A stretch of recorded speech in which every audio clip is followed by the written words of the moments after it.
அன்பர்களே, நம்முடைய வாழ்விலே நோய் மிக முக்கியமான ஒரு இடத்தை பெறுகின்றது. அந்த நோயிலே வெவ்வேறு மாந்தர் வெவ்வேறு விதமாக தங்களுடைய முழப்பான்மையை மனப்பான்மையை வெளிப்படுத்துகின்றனர். அது எப்படி இருந்தால் நன்றாக இருக்கும்?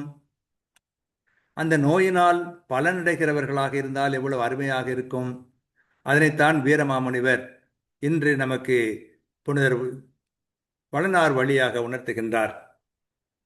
வெவ்வினை அனைத்தும் பாவ விளைவுதான் மீண்டு அத்துன்பம் செவ்வினை வளர்வு காட்ட திருவளம் என நல்லோர் கண்டு அவ்வினை நுகர்ந்து மாழ்கா அருந்தவன் தானும் பல்நோய் மொய்வினை கொண்டு உள் எஞ்சா முற்றிவன் தலதமானான் என்று பிணிதோற்று படலத்திலே நாம் பார்க்கின்றோம்.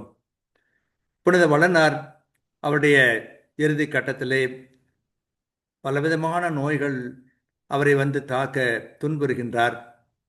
அந்த துன்பத்தை ஏற்றுக்கொள்வதன் மூலமாக அவர் உலகுக்கு எடுத்துக்காட்டாக விளங்குகின்றார் என்று இறையடியார் கூறுகிறார். கொடுவினையாகிய துன்பம் யாவும் பாவத்தினால் விளைவனவாகும். எனினும் அத்துன்பத்தின் மூலம் நல்வினையின் வளர்ச்சியை காட்டுதல் தெய்வத் திருவுளம் என்று நல்லோர் கண்டு அக்கொடுவினையை பொறுமையோடு அனுபவித்து மயங்காதிருக்குமாறு அரிய தவத்தோன் ஆகிய சூசை தானும் பல நோய்கள் தன்பால் மொய்த்த செயலை ஏற்றுக்கொண்டு உள்ளம் தளராதிருந்து இவ்வுலகம் முழுவதற்கும் ஒரு திலகம் போல் ஆனான் என்று கூறுகின்றார். அதாவது கொடும் துன்பம் பிணி பாவத்தின் விளைவு. ஆயினும் அதன் மூலம் நற்செயல்கள் பெருக இறைவன் அருள் புரிகின்றார். நற்பண்புகள் ஓங்கி வளர்வதற்கு அருள் புரிகின்றார். பொறுமை வேண்டும், மயக்கம் கூடாது. அதனால் சூசை தாம் நோயுற்றதை பொறுமையோடு ஏற்று மயங்காமல் இருந்தார். அதன் மூலம் உலகிற்கே எடுத்துக்காட்டாக விளங்கினார் என்று இறையடியார் கூறுகின்றார். வெவ்வினை அனைத்தும் பரவ விளைவுதான் மீண்டு அத்துன்பம் செவ்வினை வளர்வு காட்ட திருவுளம் என நல்லோர் கண்டு அவ்வினை நுகர்ந்து மாழ்கா வருந்தவன் தானும் பன்னோய் மொய்வினை கொண்டுள் லெஞ்சா முற்றுவன் தலதமானான் என்று சூசையப்பரை பற்றி சொல்லுகிறதை பார்க்கிறோம்.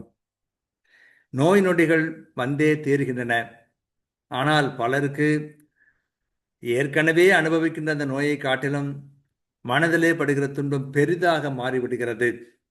அப்படி இல்லாமல் நோயின் மூலமாக பல நற்பண்புகளை நாம் வளர்த்து கொள்ள முடியும் என்பதற்கு வளனார் பெரிய எடுத்துக்காட்டாக, உலகிற்கே எடுத்துக்காட்டாக திலகம் போன்று விளங்குகின்றார் என்று வீரமாமுனிவர் நமக்கு எடுத்துச் சொல்வதை பார்க்கின்றோம். நம்முடைய நோய் நொடிகள் அவற்றிலே நாம் பயனடைய வேண்டும், நன்மை அடைய வேண்டும் என்பதை இந்த செயல் மூலமாக இறையடியார் வீரமாமுனிவர் நமக்கு உணர்த்துகிறார். கற்றுக்கொள்வோம்.